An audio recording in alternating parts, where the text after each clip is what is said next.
Olá!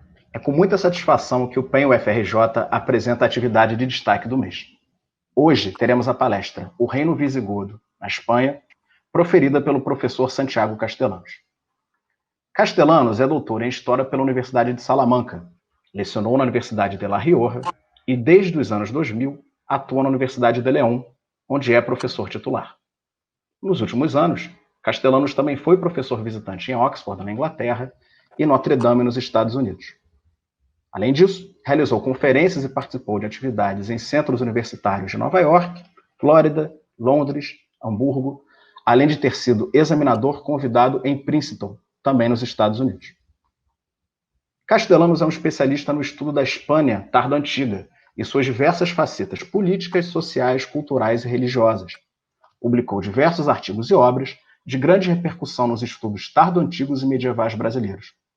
Sua produção é particularmente conhecida pelos pesquisadores do PEN, UFRJ, que dela tem se utilizado em suas pesquisas há tempos. Neste ano de 2000, Castellanos lançou o romance Gótia e, nas próximas semanas, publicará o livro O Reino Visigodo em Ibéria, Construção e Invenção. A conferência, a começar em instantes, tem a ver precisamente com esta última obra. Em nome do PEN, eu agradeço imensamente ao professor Castellanos por ter aceitado muito gentilmente o convite, em meio a uma série de compromissos profissionais, e passo-lhe a palavra. Muito obrigado, professor Castellanos. A palavra é sua. Muito obrigado. Muchísimas gracias, profesor Paulo Duarte. Quiero agradecer a todo el equipo de la profesora Leila Rodríguez, es decir, a todo el equipo de la Universidad Estatal de Río de Janeiro, a su programa de estudios medievales, la amable invitación que me han hecho para esta conferencia, que además va a tocar, como el profesor Duarte acaba de decir, o que va a tratar sobre mi último libro, que va a salir dentro de muy pocos días. De hecho, creo que en ebook ya está disponible y que publica University of Pennsylvania Press, el servicio de la Universidad de Pensilvania en los Estados Unidos de América, sobre el reino visigodo. Es un ensayo que yo voy a intentar resumir algunas de sus claves en los próximos minutos, puesto que la charla a la que me habéis invitado gira sobre este libro. Así que muchísimas gracias a todo el equipo de la Universidad Estatal de Río de Janeiro en Brasil por esta invitación y estoy encantado y agradecido, obrigado, por estar con todos vosotros.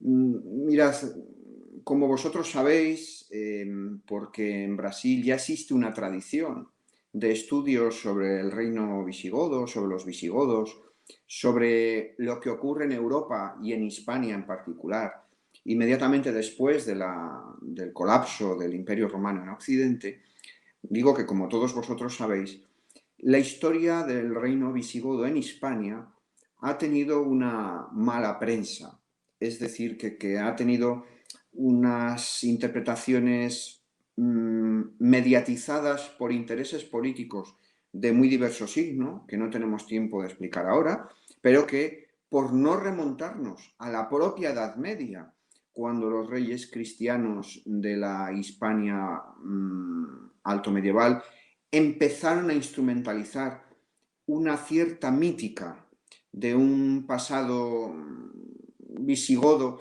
en el que se construyó, digo, en la época posterior, en la época medieval posterior al reino visigodo, se construye una mítica de una supuesta Hispania unificada en el catolicismo, que era el modelo, el referente político que también supuestamente legitimaba a nivel ideológico, religioso, cronístico, narrativo, justificaba esa instrumentalización de la historia, ¿no? Quiero decir que la mediatización del reino visigodo viene ya desde la propia Edad Media con los primeros reinos cristianos posteriores al del reino visigodo, ¿no? Que, como todos saben, desapareció a comienzos del siglo VIII después de Cristo.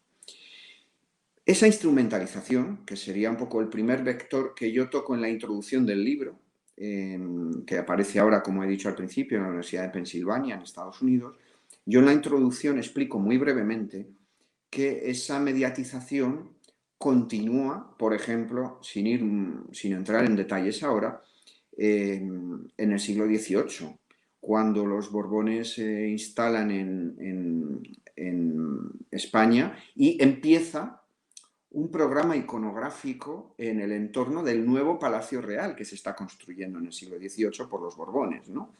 Y la dotación iconográfica de esculturas de reyes anteriores que legitimaran algo, por otra parte, difícil de legitimar, porque como todos ustedes saben, es una dinastía que se instala en España como consecuencia de la Guerra de Sucesión, ¿verdad?, de comienzos del siglo XVIII, y esta dinastía busca entroncarse en reyes anteriores.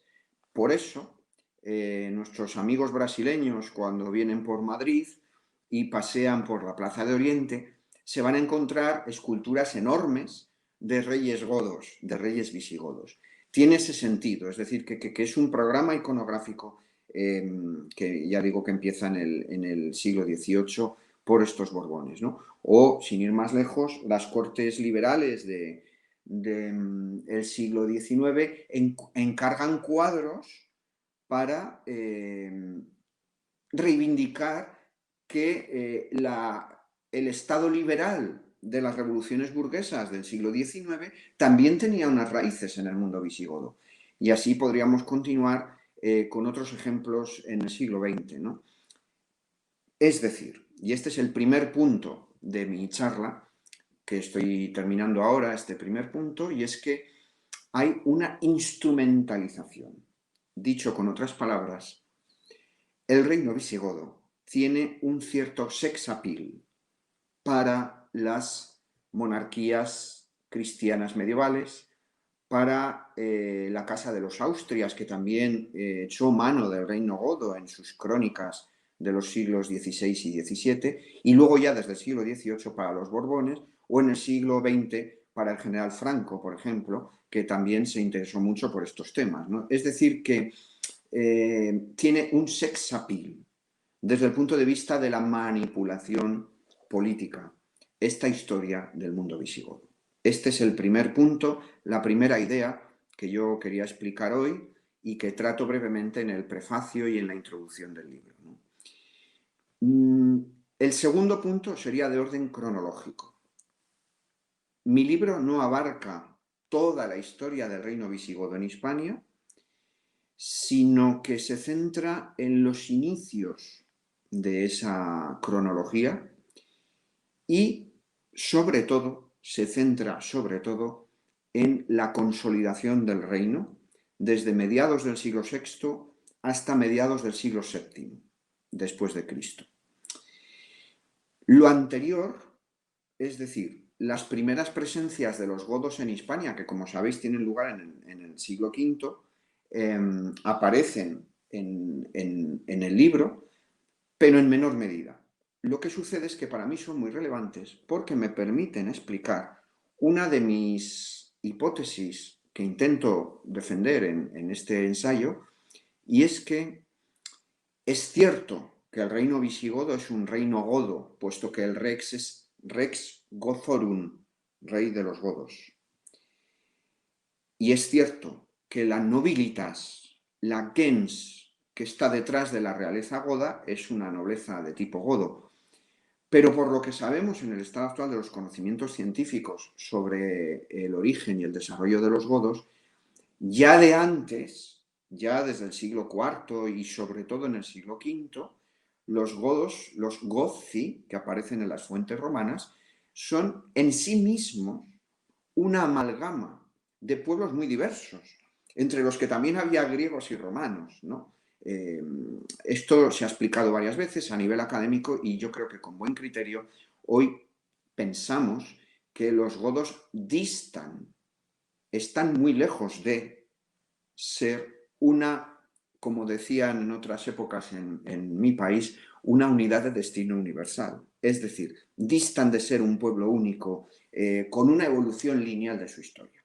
Esto es muy importante, porque permite entender que ya de antes la historia de los godos no es una historia de un pueblo único, sino que es una amalgama, como digo, muy heterogénea, con aportes que se van asociando desde, por poner una fecha de referencia, el paso del gran río Danubio en el 376, o después lo que sucede en la batalla de Adrianópolis de 378, o el saqueo de Roma de 410, o la instalación en las Galias en 418 aproximadamente, o esa estancia efímera de Ataulfo en Barquinona, la actual Barcelona, en 415. Es decir, todas estas fechas que son anteriores al inicio del reino godo en Hispania ya nos dan pistas, por lo que sabemos de esas etapas históricas del siglo IV y del siglo V, de que efectivamente es una historia muy compleja y que no entenderíamos si partimos de la idea de un pueblo único y de unas cuestiones en clave de binomio necesario entre Romani y Gozi. Por más, y ya adelanto uno de los problemas que trato en el libro, por más que en la legislación este binomio funcione constantemente y que incluso en épocas avanzadas del reino se recupere en el paramento legislativo de las leges Gothorum o leges Visigothorum en la edición de Zoimer de los Monumenta Germania Histórica, las leyes de los godos, del reino visigodo. Bien, por lo tanto, esta es la segunda idea, de orden cronológico. El libro se centra, como digo, sobre todo en los siglos VI y primera mitad del siglo VII. ¿Por qué? El principio ya lo he explicado. Es decir, aunque los godos habían estado en Hispania en el siglo V en varias ocasiones, por primera vez con Ataulfo y Gala Placidia en los episodios trágicos de la Barcelona del 415, luego vuelven como consecuencia del pacto con el imperio para hacer frente a suevos, vándalos y alanos en 416, 417, luego se instalan en las Galias en 418 y desde su reino de las Galias hay varias expediciones godas hacia Hispania. Es decir, los godos durante el siglo V ya han ido conociendo muy bien el territorio hispánico. Sin embargo, desde finales del siglo V hay una especie de ofensiva en la época del rey Eurico, finales del siglo V, y luego de Alarico II, por controlar determinadas plazas concretas, especialmente en la Tarraconensis, en la provincia que queda al nordeste de Hispania, sobre todo plazas costeras, también alguna hacia el interior, como Caesar Augusta, actual Zaragoza, o incluso alguna en el suroeste, como es el caso de Mérita Augusta, la actual Mérida, ¿no? Los historiadores discutimos sobre hasta qué punto, ya en el siglo V, el reino visigodo de las Galias controlaba Hispania. Yo creo que no controlaba Hispania en su totalidad, ni muchísimo menos, a pesar de que se ha dicho lo contrario, pero sí tenía intereses, como digo, fuertes en la Tarraconensis y en puntos estratégicos como Augusta Emérita. Tenemos evidencias empíricas, epigráficas y literarias para pensar que esta presencia en la Tarraconensis y en Augusta Emérita, en Lusitania, era relevante.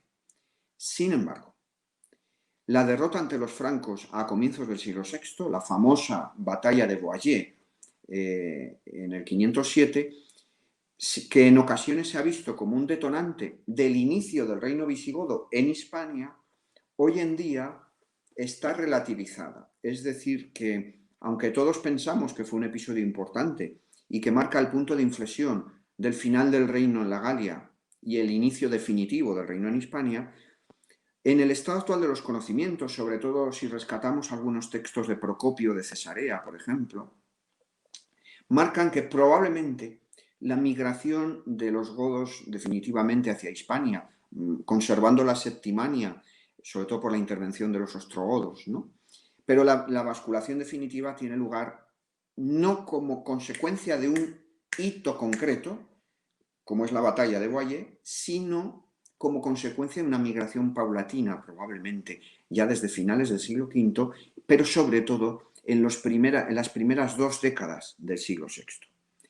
Y mi libro se centra en cómo ese anclaje tuvo lugar, es decir, cómo en el siglo VI esta gens Gothorum, esta aristocracia goda, más todo el conjunto de campesinos, pequeños propietarios, esclavos, etcétera, se van asentando en la península ibérica de manera definitiva, conservando, ya digo, la Septimania en el sur de la Galia, y he utilizado la palabra española anclaje, es decir, hay una relación importantísima, y ya es la tercera gran idea que sostengo en el libro, entre las estructuras de la propiedad de tradición romana en Hispania con el mundo del sistema político visigodo. Es decir, no se trata tanto de una mera juxtaposición, de una mera imposición del reino visigodo sobre la Hispania tardorromana, sino que hay una suerte de diálogo, negociaciones que yo detallo en el libro, a veces imposiciones por la fuerza o por vía fiscal, pero que se establece, ya digo, una interconexión entre la gran propiedad de tradición romana, que sigue siendo la esencia social de la Hispania de época visigoda, la que está empezando ahora en el siglo VI, es, ya digo, una sociedad de tradición romana. Eso no quiere decir y no excluye que haya ciertas improntas, ¿no?, de elemento godo en algunas cuestiones, pero mayoritariamente es una impronta de estructuras claramente de tradición romana. Empezando incluso por el léxico, el lenguaje de poder que se va a usar, por ejemplo, en la administración y en la legislación es el latín, por supuesto. Las leges, las leyes, son leyes latinas en su formato, en su léxico, en su contenido, aunque ya digo que hay una impronta también de tradición visigoda, ¿no? Pero esto me importa mucho. De manera que la historia política de los siglos VI y primera mitad del VII no es solamente, como pudiera parecer si hacemos una lectura apresurada de Isidoro de Sevilla, no es solamente un listado de campañas militares, sino que eso es, si me apuráis, la punta del iceberg de algo mucho más profundo que tiene que ver con esos pactos locales, ese establecimiento de poderes regionales, comarcales, territoriales, tanto en las ciudades, las grandes ciudades de la Hispania tardorromana, como en lugares como los castelas rurales, que hoy la arqueología, afortunadamente, nos está enseñando con una enorme enjundia y una enorme importancia. Y por lo que sabemos de la arqueología, que es uno de los vectores que yo he decidido introducir en el libro, aunque la parte mollar, sustancial de mi libro se basa en fuentes literarias, legislativas, narrativas, epistolares, cronísticas, hagiográficas, conciliares, etc. También introduzco naturalmente la arqueología. Hay excelentes arqueólogos que están haciendo un trabajo sensacional, tanto en las civitates del reino como para los castela, los wiki, los lugares, digamos, de comunidades de aldea también, y centros de poder rural como los castela fortificados, por ejemplo, ¿no? Es decir, que tenemos un magma de documentación. Y lo que yo hago en el libro, o intento hacer, es interpretar esos nuevos datos de la arqueología con respecto a todo lo que ya sabíamos por los textos, para intentar ofrecer una síntesis, en este caso, sobre todo para el público norteamericano, puesto que el libro se publica en inglés para las universidades de Norteamérica, aunque se va a vender en todos los países, pero es una síntesis sobre cómo hoy podemos entender el inicio del reino y su consolidación a la luz de todos estos nuevos datos. Y voy avanzando en la charla para decir que, a mi modo de ver, estos datos arqueológicos nos muestran un poco lo que os decía antes. Es decir, que el reino visigodo no es un reino tan débil como a veces se ha visto.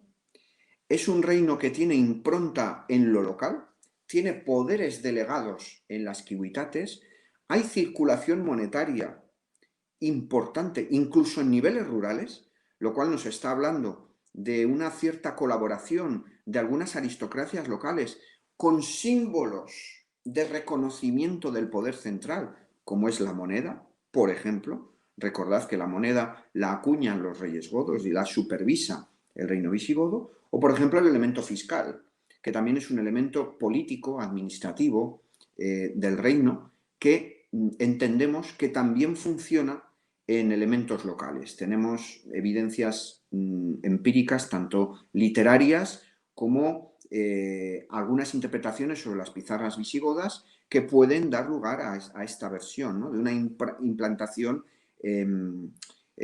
local de la fiscalidad más profunda de lo que a veces habíamos pensado. Las propias pizarras también nos están mostrando que probablemente, además de esa fiscalidad, haya otro tipo de usos, por ejemplo, escolares, por ejemplo, monásticos y quizás también, por ejemplo, campesinos, ¿no? Es decir, que en esto hay ahora investigadores, por ejemplo, Pablo Díaz o Iñaki Martín Viso para la cuestión de la fiscalidad en las pizarras, o Nerea Fernández Cadenas para la cuestión de los usos campesinos. Es decir, que las pizarras visigodas son una fuente apasionante por su propia heterogeneidad, son muy diversas, ¿no? Y por supuesto Isabel Velázquez, que es la gran editora de estas piezas, ¿no? Y que ha estudiado especialmente la cuestión cultural, es decir, todo el trasfondo cultural que a veces tienen estas pizarras en elementos aparentemente territorialmente periféricos, ¿no? Es decir, que es todo un mundo de posibilidades en un futuro ya actual, próximo, inmediato, para los historiadores no solo de nuestra generación, sino de las generaciones que van a venir después. Bien, os decía que por avanzar en la exposición, porque no quiero excederme del tiempo y me quedan aproximadamente unos 8 minutos, ¿no? de mi charla, ya digo que a nivel de la propiedad y de las relaciones sociales, el reino godo de los siglos VI y VII es un reino de clara y evidente tradición romana, donde hay magnates que tenemos documentados tanto en las fuentes literarias como a veces en la epigrafía, y en el otro extremo hay esclavos. A veces se ha discutido si ya no había esclavos en el reino visigodo. Yo creo, y creo que lo muestro en el libro, que sí hay esclavos en el reino visigodo. Lo que pasa es que probablemente términos como anquila, para la esclava femenina, o mancipium, son muy evidentes, ¿no? De esa esclavitud, pero probablemente servus, ya, como se ha venido diciendo, ya desde los trabajos de Barbero y Vigil, entre otros muchos que han ido viniendo después, ¿no? Probablemente obedece a distintos usos, depende de cada situación, pero sigue habiendo esclavos, al igual que sigue habiendo una mano de obra dependiente que en muchas ocasiones en la práctica linda con la esclavitud. En ese sentido, yo creo que las nuevas aportaciones de los nuevos documentos de Asán, que fueron publicados, entre otros, por mi colega José Carlos Martín y otros autores, ya cuando mi libro ya estaba en prensa, es decir, que solo me dio tiempo a hacer una nota bibliográfica a pie de página de que se habían publicado los textos, pues probablemente en un futuro van a deparar interesantes novedades en este sentido, ¿no? Es decir, que tenemos, ya digo, documentación tanto arqueológica como epigráfica, como literaria, que a mí me dan a pensar que el reino visigodo tuvo la habilidad de adaptarse a este tipo de situaciones romanas. No fue tan débil como a veces se ha planteado. Se le puede dar la vuelta como un calcetín al argumento y decir, bueno, pero tampoco fue tan fuerte como para aguantar mucho más, y ante la entrada de las tropas árabes y bereberes, etcétera, pues este reino se terminó desvaneciendo, eso es verdad. Pero funcionó durante más de 2 siglos, ¿no? Funcionó durante más de 2 siglos. Es decir, que tuvo una cierta capilaridad territorial, ¿no? Y luego la última parte del libro, y por lo tanto también de mi charla, está dedicada, de ahí viene el subtítulo en inglés, que es, aparece la palabra invention, que tiene que ver con la inventio latina. El concepto de inventio, que yo he hecho aparecer en el título, como digo, con la última palabra del mismo, que es invention, es decir, la idea de la invención, pero la invención, fijaos, en el sentido etimológico latino de la palabra inventio, que a su vez es un derivado, en cierto modo, del verbo ingenio, ¿no? Es decir, la idea de encontrar, de hallar algo que se busca. Y yo creo que esa es un poco la idea central final del libro, en el último capítulo, ¿no? Que tiene que ver con la invención del reino. Es decir, todas estas realidades políticas, militares, administrativas, todo esto que os cuento de la estructura de la propiedad, de las relaciones sociales y cómo el reino intenta inocularse en esas realidades locales, verdaderamente tiene un eje discursivo.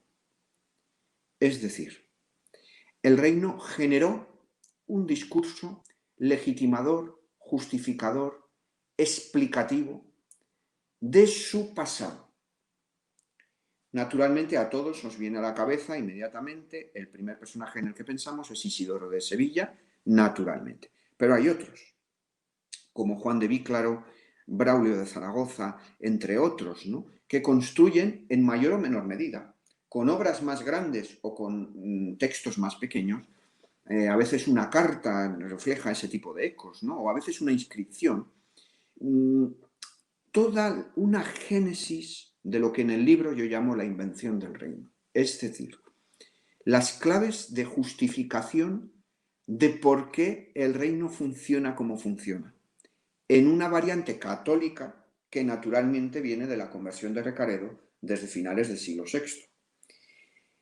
Y no por casualidad, y con esto voy acabando la charla, no por casualidad, esta última idea, la del eje discursivo, la de la invención del reino, que yo estudio con detalle en numerosos textos en las últimas páginas del libro, en el último capítulo, no por casualidad, va a ser sin duda el elemento que perdurará después, con las múltiples copias medievales que se harán de Isidoro, por ejemplo, entre otros, pero especialmente de Isidoro, y que es donde mirarán los reinos medievales posteriores, e incluso, como he dicho antes, ya las dinastías de época moderna, como los Austrias y finalmente los Borbones, a la hora de buscar una justificación ideológica para una unificación territorial de toda Hispania.